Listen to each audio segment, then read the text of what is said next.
Something has changed in how reality responds, and most people are sensing it without having language for it yet. Situations that once unfolded slowly are no longer doing so. Paths that previously took years to show strain are now revealing friction almost immediately. Certain directions don't become painful to stay in, they simply stop working before they ever fully begin. This isn't dramatic, that's part of why it's confusing. There are no explosions, no obvious collapses, no clear moment where you can point and say something went wrong. Instead, there is a quiet interruption. Momentum drops, energy drains early. What once would have coasted for months now stalls in days, sometimes hours. And when that happens, the instinct is to assume something is wrong. Most people interpret this as personal failure, as loss of alignment, as regression, as a sign that they made the wrong choice or missed a step. But that interpretation is based on an outdated way of understanding how reality corrects. What you are experiencing is not breakdown, it is earlier feedback. Reality is correcting sooner than it used to. In previous phases, misalignment could stretch on for a long time. You could continue in the wrong direction while convincing yourself it was still workable. Effort could override friction. Identity could sustain momentum. Even when something wasn't right, there was enough delay in the system for you to adapt, justify, and keep going. Correction arrived late, often dramatically, after significant investment. That delay no longer exists in the same way. Now, correction shows up early, quietly, and without explanation. It doesn't punish, it doesn't warn, it doesn't escalate. It simply removes forward motion. And because there is no visible reason, the mind turns inward, searching for mistakes. This is where many people become disoriented. They're used to reading resistance as something to push through. They've learned that difficulty means growth, that discomfort means transformation, that staying power is virtue. But when correction is fast, endurance stops being useful. There is nothing to endure. The path simply loses coherence. This can feel unsettling because it removes familiar reference points. You don't get the slow build-up that tells you something is wrong. You don't get time to adjust gradually. Instead, you're met with a simple fact: this no longer moves. Projects stall before they become problems. Relationships feel off before they become painful. Decisions collapse before they become complicated.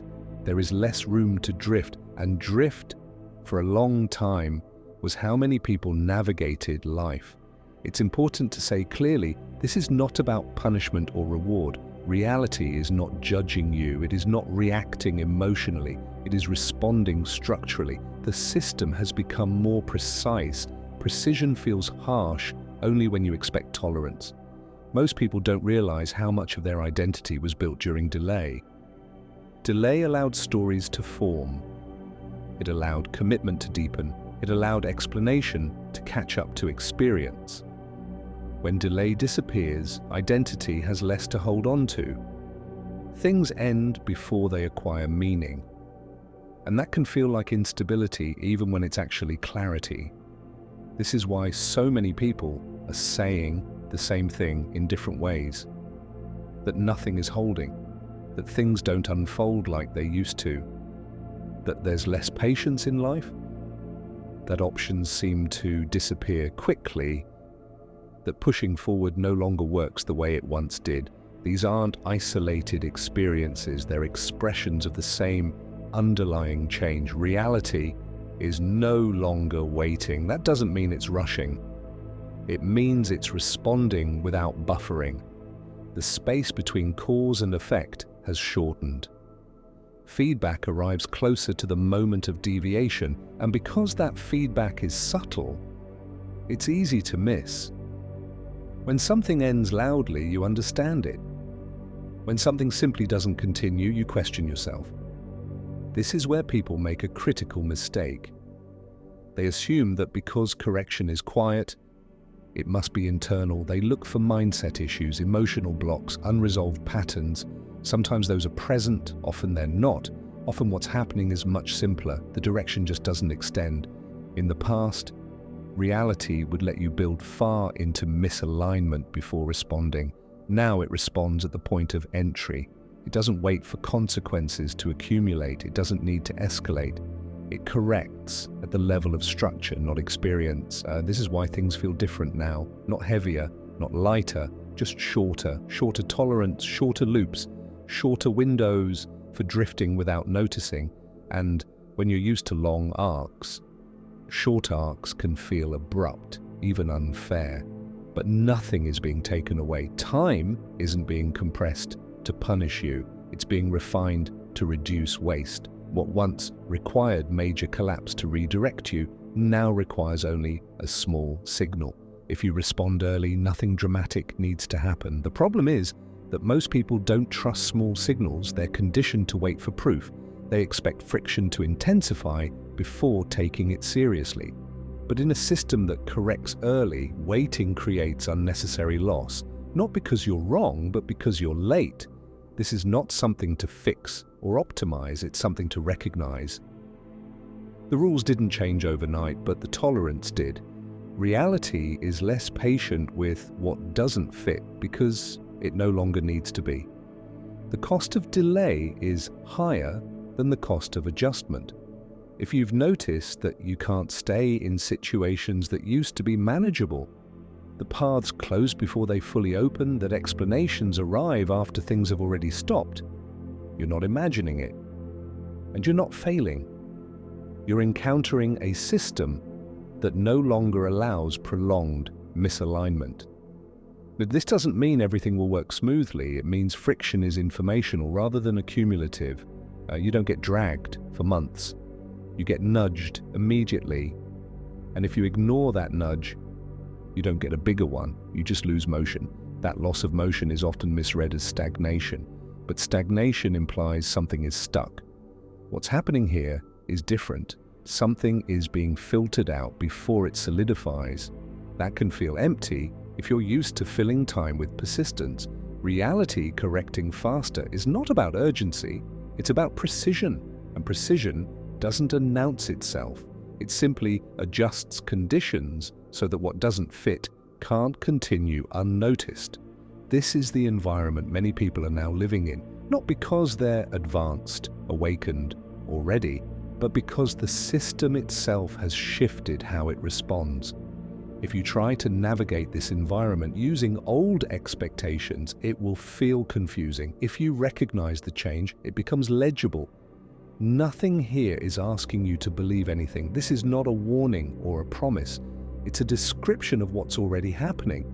And once it's seen, it stops feeling personal. It becomes contextual. Reality isn't correcting you because you're wrong. It's correcting sooner because it no longer waits. To understand why this feels so different now, it helps to see how reality used to correct. Not in theory, but in lived experience. For a long time, misalignment did not surface immediately.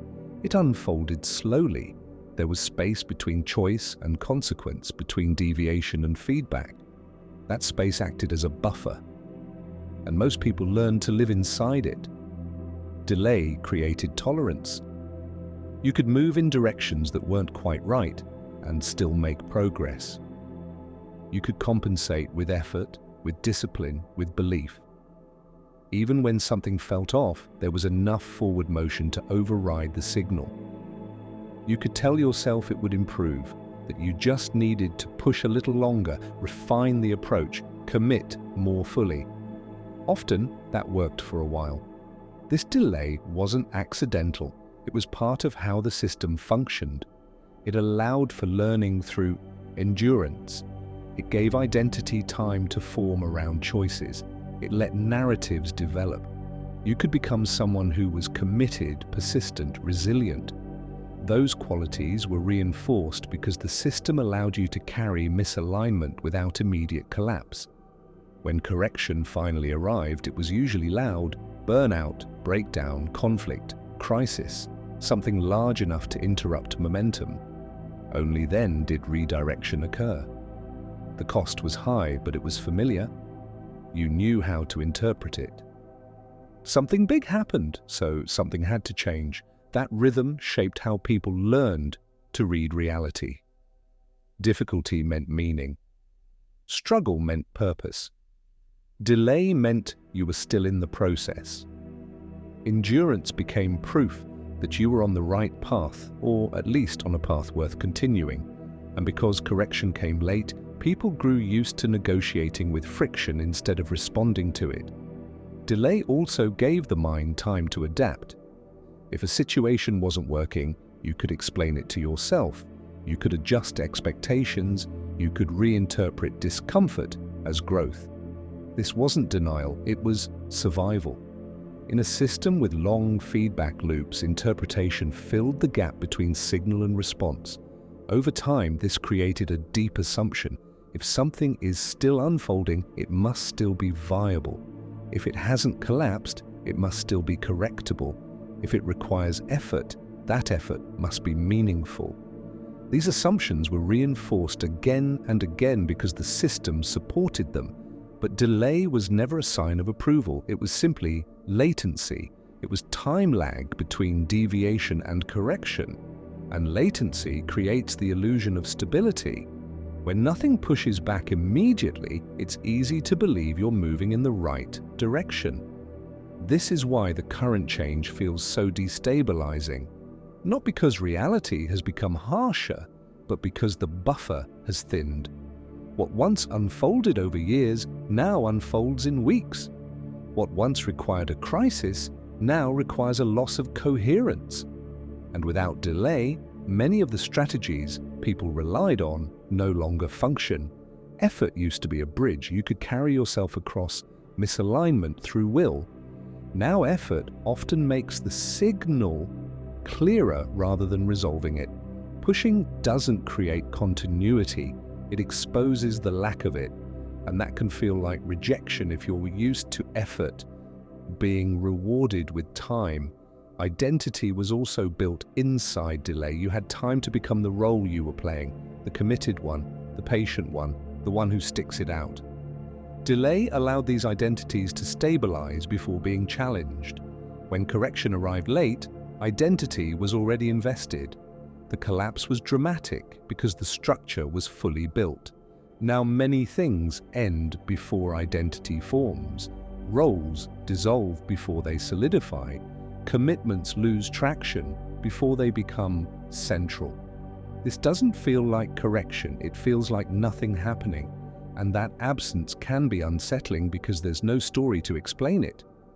People often say that things feel unfinished now, that nothing completes properly, that momentum fades before meaning appears. That's not because something is broken, it's because meaning used to arrive during delay. When delay shortens, meaning doesn't have time to assemble. This is a critical point. Meaning was often a byproduct of latency, not of alignment. You found meaning because you had time to interpret what you were doing. When interpretation is interrupted early, meaning doesn't disappear, it just doesn't attach as quickly.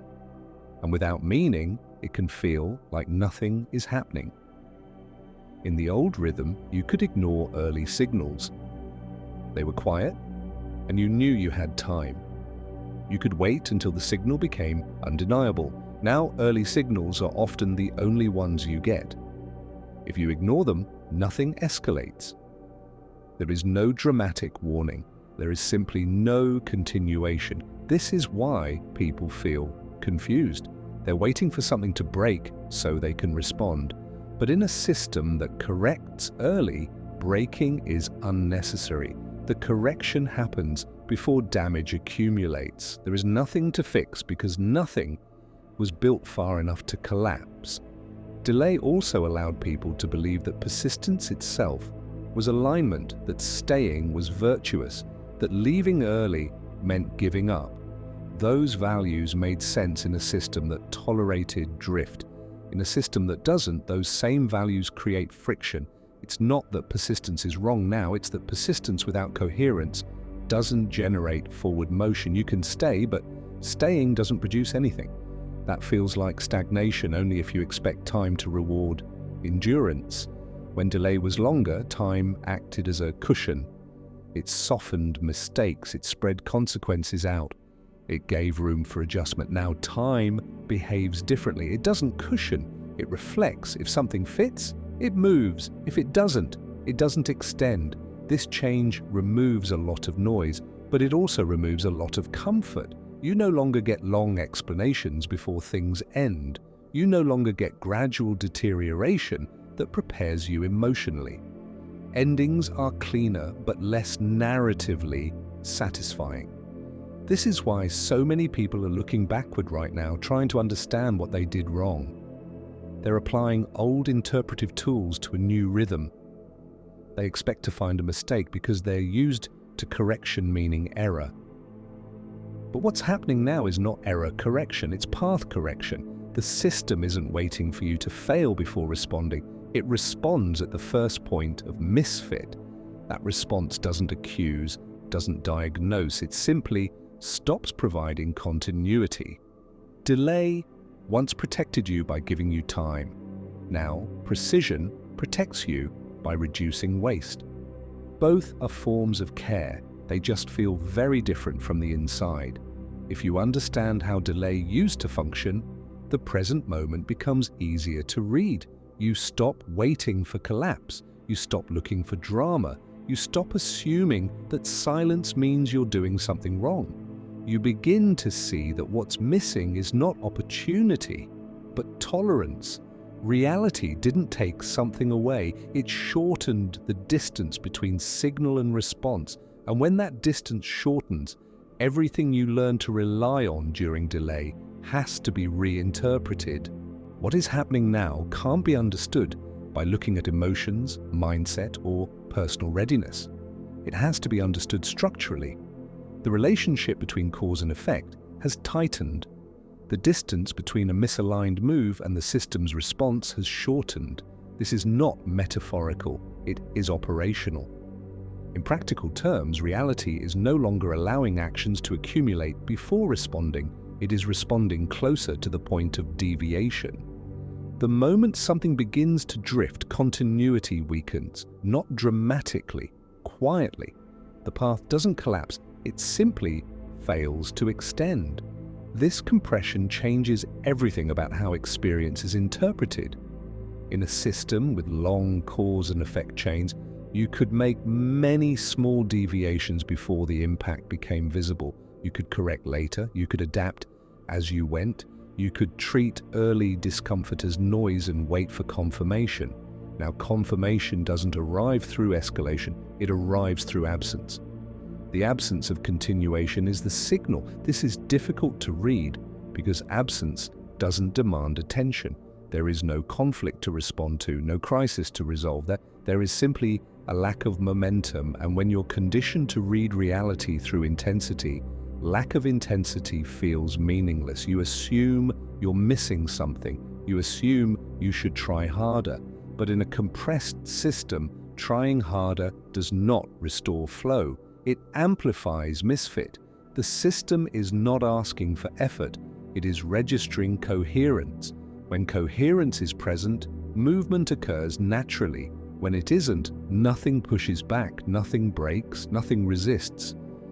The direction just stops generating forward motion. This is why people are experiencing an unusual pattern. They don't feel blocked, they feel stalled, they don't feel rejected, they feel uninvited. Things don't go wrong, they simply don't go anywhere. And because there is no clear obstacle, the mind turns inward, searching for reasons. Most explanations offered at this stage are inaccurate because they assume the old logic still applies. People look for emotional resistance, subconscious blocks, or lack of alignment. Sometimes those exist, often they don't. Often the only issue is that the system no longer supports gradual correction. In a compressed feedback environment, the system does not wait for commitment before responding. It responds before investment deepens. That means many things end before they fully begin. Plans lose coherence during the planning stage. Relationships feel off in early contact. opportunities don't gain traction past the first steps. This feels unfair only if you expect time to validate direction. In the past, time was a test. If something lasted, it must have been viable. Now, time is not a test, it's a reflection. Duration no longer implies correctness, only coherence does. Another consequence of compression is that internal debate becomes less useful. In slower systems, you could think your way through misalignment. You could rationalize, adjust expectations, or reinterpret signals. That bought you time. Now, thinking does not buy time. The system responds regardless of interpretation. This is why clarity often arrives after momentum has already stopped. You understand why something didn't work only once it has already lost coherence. This is not because you failed to see the signs, it's because the signs are not designed to persuade you. They are designed to prevent extension. When cause and effect are compressed, persuasion becomes irrelevant. The system doesn't argue with you, it doesn't convince you, it doesn't escalate feedback until you comply. It simply stops cooperating. This creates a subtle psychological shift. You no longer feel like you're being guided, you feel like you're being cut off. But that interpretation assumes the system's role is to carry you forward. In reality, the system's role is to reflect fit. When fit is absent, support withdraws without commentary. Another aspect of compression is speed of resolution. In the past, misalignment could linger unresolved for long periods. You could live inside ambiguity. Now ambiguity resolves quickly, not into clarity, but into closure. The option disappears, the path fades, the question answers itself by becoming irrelevant. This is deeply disorienting for people who relied on time to clarify decisions. Time no longer clarifies, it selects. And selection happens before explanation.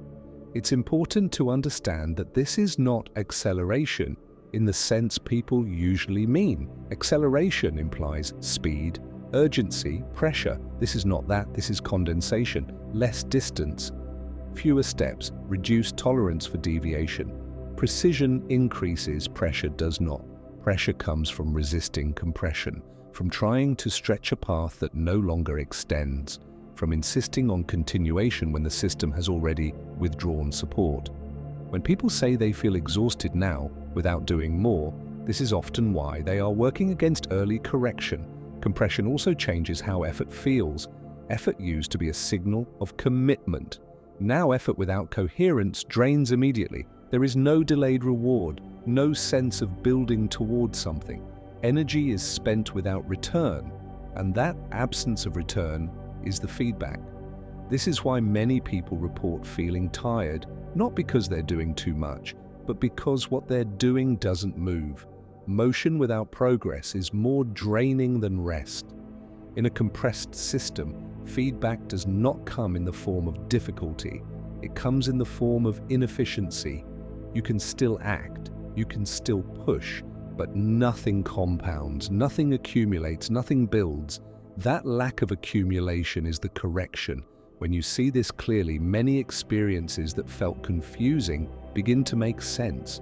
Why certain habits stopped producing results, why familiar strategies no longer worked, why paths that once seemed promising went nowhere. It wasn't because something was wrong with you, it was because the system no longer allows extended misalignment. Compression removes the middle. You don't get a long unfolding, you get a brief signal, then closure. That closure is not final in a dramatic sense, it's simply non-extension. The system moves on without waiting. This is why nostalgia for the old rhythm can arise. Delay allowed for adjustment, story, identity, and meaning. Compression allows for accuracy. Accuracy is efficient, but it is not comforting. It does not explain itself. It does not reassure. Understanding compression does not make it stop. It makes it legible. You stop expecting time to rescue misalignment. You stop waiting for friction to justify change. You stop assuming that silence means you should persist. Cause and effect have moved closer together. That proximity makes everything feel more immediate. even when nothing dramatic is happening. Reality is not speeding up to challenge you. It is tightening feedback to reduce drift. And when drift is reduced, many of the strategies people relied on no longer have anywhere to operate. This is the environment you're navigating now, not because you reached a stage, but because the system itself is operating differently.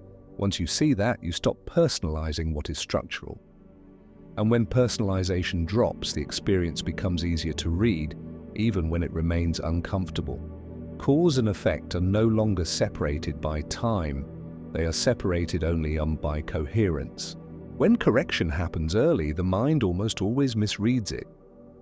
Not because the mind is faulty, but because it was trained inside a different rhythm. For a long time, feedback came late. When something ended, there was a visible cause. When something failed, there was a story to explain it.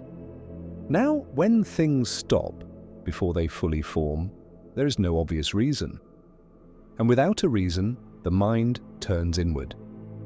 This is where the feeling of personal failure appears. Something didn't work, something didn't continue, something lost momentum without explanation. The immediate conclusion is that you did something wrong, that you misjudged, that you weren't ready, that you missed a sign. These conclusions arise automatically because they used to be useful. In a delayed system, self-correction depended on internal review. You looked for mistakes because mistakes were how redirection happened. But in a compressed system, redirection happens before error accumulates. There is no dramatic failure to analyze. There is no long arc to review. The system withdraws support early, and because it doesn't explain itself, the mind fills the silence with self-blame. This self-blame feels convincing because it has emotional weight. It creates a sense of agency. If you're at fault, then something can be fixed. If the problem is internal, then effort, insight, or adjustment can restore continuity. This is more tolerable than accepting that the path simply doesn't extend. What's difficult to accept is not that something ended, but that it ended without negotiation. There was no chance to prove commitment, no opportunity to improve performance, no test to pass. The system simply stopped responding, and when that happens, the sense of control you learn to rely on doesn't apply. This is why many people feel like they are regressing, not because they are moving backward, but because the tools they used to use are no longer effective. They try to fix what isn't broken. They look for internal resistance where there is only structural misfit. They search for emotional explanations for what is essentially a change in how feedback operates. Personal failure implies effort was insufficient, but effort is no longer the variable. In a system that corrects early, effort cannot compensate for misalignment. It doesn't buy time, it doesn't deepen the path, it simply reveals that the path has no depth. This is deeply counterintuitive. Effort has been rewarded for most of your life. Persistence was encouraged. Staying was seen as strength. Leaving early was framed as avoidance or fear. Those values don't translate cleanly into a system where continuation is conditional on coherence rather than commitment. As a result, many people are stuck in a loop. Something stops, they blame themselves, they try harder, nothing changes. The lack of response is interpreted as confirmation that they're failing. This creates exhaustion, not because the work is difficult, but because the effort is misdirected. Another reason this feels personal is because identity used to form inside delay. You became who you were by staying, by enduring, by pushing through uncertainty. When delay disappears, identity has less time to solidify. Roles dissolve before you can inhabit them fully. That can feel like a loss of self, even when it's simply a prevention of misidentification. When things end early, there is no identity to grieve, and without something to grieve, the mind looks for fault. It tries to anchor the experience somewhere. Self-blame becomes a substitute for meaning. There is also a cultural layer to this. Many narratives equate struggle with value. If something doesn't require struggle, it's dismissed as shallow. If something ends easily, it's seen as insignificant. In a system that corrects early, ease of ending is not a judgment, it's efficiency. But efficiency can feel empty if you're used to meaning being earned through effort. This is why people often say they feel disconnected or unmotivated. It's not that motivation is gone, it's that the old reasons for motivating no longer apply. You can't motivate yourself to continue something that has no structural support. Motivation doesn't create extension, it only amplifies what already fits.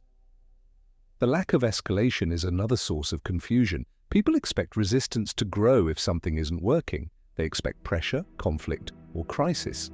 When none of that happens, they assume they're missing a sign. But the absence of escalation is the sign. The system no longer needs to push you away. It simply doesn't pull you forward. This creates a strange emotional gap. There is no relief because nothing resolved dramatically. There is no closure because nothing formally ended. There is just an absence where something might have continued. An absence is difficult to process because it doesn't validate feeling. When you're used to reading reality through emotional intensity, low intensity feels meaningless. You assume it can't be important if it doesn't hurt or excite. But in a compressed system, importance is no longer tied to intensity, it's tied to timing. Early signals matter more than strong ones. This is also why reassurance doesn't help here. Being told that everything is fine doesn't restore motion. Being told to trust the process doesn't create coherence. The issue is not fear, it's misinterpretation. You're applying old logic to new conditions. Once you see this, self-blame loses some of its grip. Not because you adopt a new belief, but because the explanation no longer fits the pattern. You begin to notice that the same thing is happening across different areas of life, different people, different contexts. The common factor is not you, it's the timing of feedback. Reality is not waiting for you to get it right before responding. It is responding immediately to whether something fits. When it doesn't argue, it withdraws continuity. That withdrawal feels personal only if you expect persistence to be rewarded. This doesn't mean you won't make mistakes. It means mistakes no longer accumulate quietly. They surface as non-extension. There is no punishment phase. There is no lesson phase. There is just an early stop. Understanding this doesn't make it comfortable, but it does make it legible. You stop trying to fix yourself when nothing is wrong. You stop searching for meaning where there is only information. And slowly, the emotional charge around early endings begins to dissipate, not because you become indifferent, but because you stop treating structural feedback as a verdict on who you are. Reality correcting faster does not mean you are failing faster. It means the system no longer waits for failure to occur. When correction arrives early, choice behaves differently, not because there are fewer options, but because fewer options ever become real. In a slower system, you could stand in indecision for a long time. You could test multiple directions in parallel. You could move forward without fully committing and let experience sort it out later. Choice unfolded gradually. Now, choice collapses quickly. You don't get extended exploration, you don't get prolonged ambiguity. Options don't compete for attention the way they used to. One path either generates momentum or it doesn't. And if it doesn't, it fades before you can gather evidence for or against it. This can feel limiting if you're used to weighing possibilities. But what's actually happening is selection without deliberation. The system is no longer asking you to decide. It's already responding to what fits. Choice no longer precedes movement. Movement precedes choice. This is deeply unsettling for people who rely on analysis. Analysis assumes time. It assumes that options remain available long enough to be compared. In a compressed feedback environment, comparison becomes inefficient. By the time you finish evaluating, the system has already withdrawn support from most directions.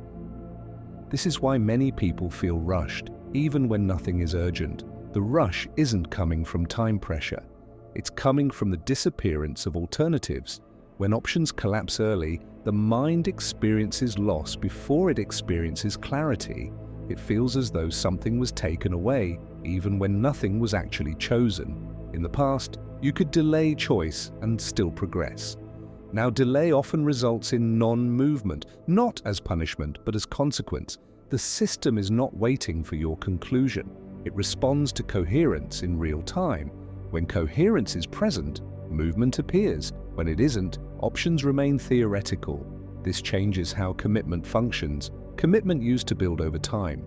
You would stay, invest, adapt, and gradually anchor yourself to a direction. Now, commitment often arrives after movement has already begun. You don't commit because you decided to. You commit because something is already moving. This reverses the order most people are familiar with. Instead of deciding first and seeing what happens, you see what happens and then decide whether to stay with it. That can feel passive if you're used to control, but it's not passivity, it's responsiveness. Faster correction also changes how mistakes appear. In a slower system, mistakes accumulated. You could move far into a direction before realizing it wasn't viable. Correction came late, often with cost. Now mistakes don't get that far. They appear as non-starters. The direction never gains traction. There's no collapse because there was no structure. This makes learning feel different. You don't learn through consequences as much as through absence. You learn that something doesn't fit because it doesn't extend. There's no drama to analyze, just a quiet ending. For people accustomed to meaning-making, this feels unsatisfying. There's no lesson to extract, no narrative arc, no insight that resolves the experience. But that absence of lesson is part of the change. The system no longer requires you to suffer in order to learn. Choice also becomes more embodied, not emotional, but situational. You notice how quickly something loses energy, how certain directions feel immediately heavy, how some options never quite come into focus. This isn't intuition in the romantic sense. It's structural feedback registering early. Because choice collapses faster, you spend less time in indecision and more time in adjustment. You don't agonize over the right move. You respond to what is already responding to you. That doesn't eliminate uncertainty. It changes where uncertainty lives. Uncertainty used to sit inside the decision. Now it sits inside the response. You don't know where something will go, but you know whether it's moving. That information is enough to proceed or to stop without overthinking. This can feel like a loss of agency if agency was defined as choosing freely among many possibilities. But agency in a compressed system is not about selection, it's about timing, acting when coherence is present, stopping when it isn't. That's not a reduction of freedom, it's a change in how freedom expresses itself. Another consequence of faster correction is that regret loses some of its power. Regret thrives on long arcs. It needs time to build stories about what might have been. When paths end early, there's less material for regret to attach to. You didn't go far enough down the wrong road to imagine an alternate life. This doesn't mean regret disappears, it means it's proportionate. You don't grieve entire futures, you adjust small missteps. The emotional cost is lower, even if the frequency of endings is higher. Choice also becomes quieter.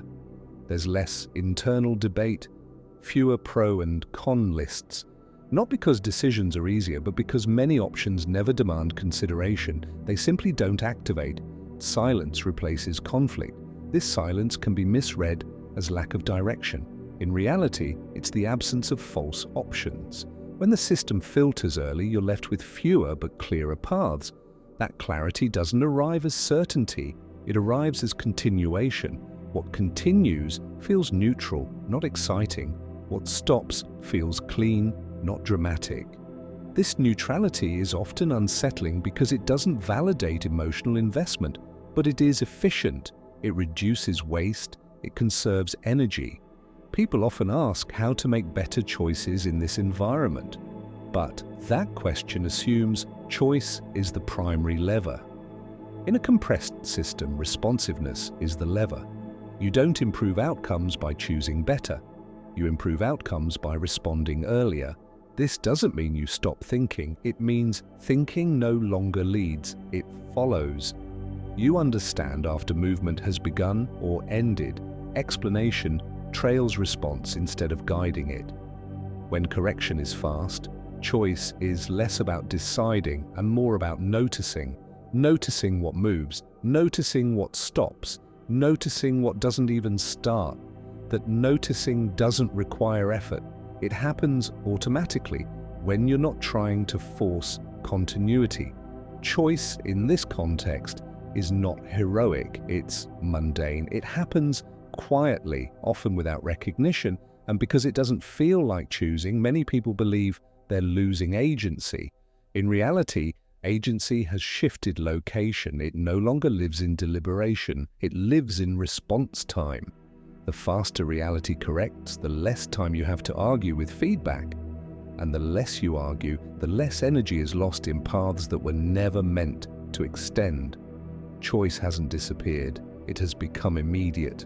When reality corrects faster, it doesn't announce the change. There is no threshold you cross, no moment you can point to and say, this is when everything shifted.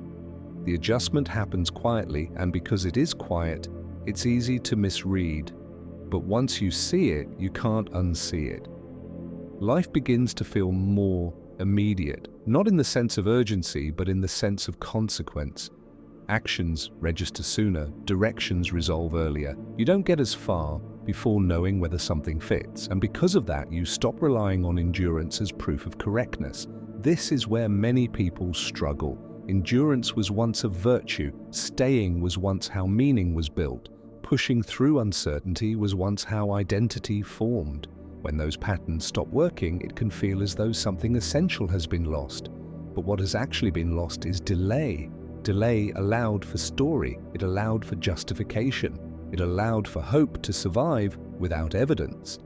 Faster correction removes that buffer. You don't get long stretches of uncertainty to inhabit. You either move with coherence, or movement doesn't happen. This doesn't make life harsher, it makes it cleaner. You begin to notice that you are no longer dragged deep into situations that drain you. Conversations reveal misalignment early, projects show their limits quickly, relationships expose their structure before attachment deepens. There is less drama, but also less tolerance for drift. At first, this can feel destabilizing. You may think you're losing patience. You may think you've become less resilient. You may worry that you're giving up too easily. But resilience was never meant to be measured by how long you could remain in misalignment. Resilience now looks like responsiveness. Responsiveness doesn't look impressive. It doesn't come with stories of perseverance. It doesn't give you a narrative arc to share. It simply keeps you from going too far in the wrong direction. This is the part that often goes unrecognized. People look for expansion, acceleration, or awakening. What's actually happening is refinement. The system is filtering earlier. Less is allowed to proceed. Less needs to be corrected later. When you live inside this refinement, life becomes oddly ordinary. There are fewer dramatic highs and fewer catastrophic lows. You don't feel carried or tested. You feel accompanied by feedback that arrives before things fall apart. This is not a reward. It's not a sign of advancement. It's a structural condition. And once it's in place, you adapt whether you want to or not. You stop planning far into futures that have no traction. You stop investing heavily before movement appears. You stop explaining why something should work when it clearly isn't moving. These shifts don't require discipline. They happen naturally when feedback is immediate. What changes most is your relationship with uncertainty. Uncertainty no longer feels like a problem to solve. It becomes a temporary state that resolves quickly through response. You don't sit inside not knowing for long periods. The system doesn't allow it. Paths either open or close. This can feel limiting if you equate freedom with endless possibility. But freedom here takes a different form. It's the freedom of not being entangled in what doesn't fit. It's the freedom of not having to recover from long detours. The freedom of not carrying explanations for why you stayed too long. As this becomes familiar, something else shifts. You stop needing life to prove itself to you. You stop waiting for confirmation before adjusting. You trust the timing of feedback, not because you believe in it, but because you've seen it work repeatedly. Trust here is not optimism, it's pattern recognition. You notice that when you don't interfere, when you don't insist on continuation, life resolves itself with minimal cost. You still experience loss, but it's smaller. You still experience disappointment, but it doesn't spread. You still make mistakes, but they don't compound. This is what it means to live in a system that corrects early. Not that everything goes smoothly, but that nothing needs to collapse for you to learn. There is no technique required for this, no posture to maintain, no state to protect. The only thing that disrupts early correction is insisting that something continue when it has already stopped responding. And when you stop insisting, life becomes surprisingly efficient. The quiet that follows is not emptiness, it's clarity without narration. You don't need to name it, you don't need to hold it, you don't need to build an identity around it. It shows itself through small, precise adjustments that keep you from drifting too far. If this resonates, not as an idea but as recognition, there's nothing to do with that. No conclusion to draw, no action to take. Recognition is enough. And if it doesn't resonate, that's also information. Not everything is meant to land everywhere at the same time. This space isn't about convincing, it's about describing a pattern that some people are already living inside without language for it. If you're one of them, you'll recognize it immediately. If you're not, nothing is lost. Reality doesn't need agreement to continue correcting. It doesn't need belief to respond. It simply operates. And when correction comes early, quietly, without escalation, the most natural response is not effort, but adjustment.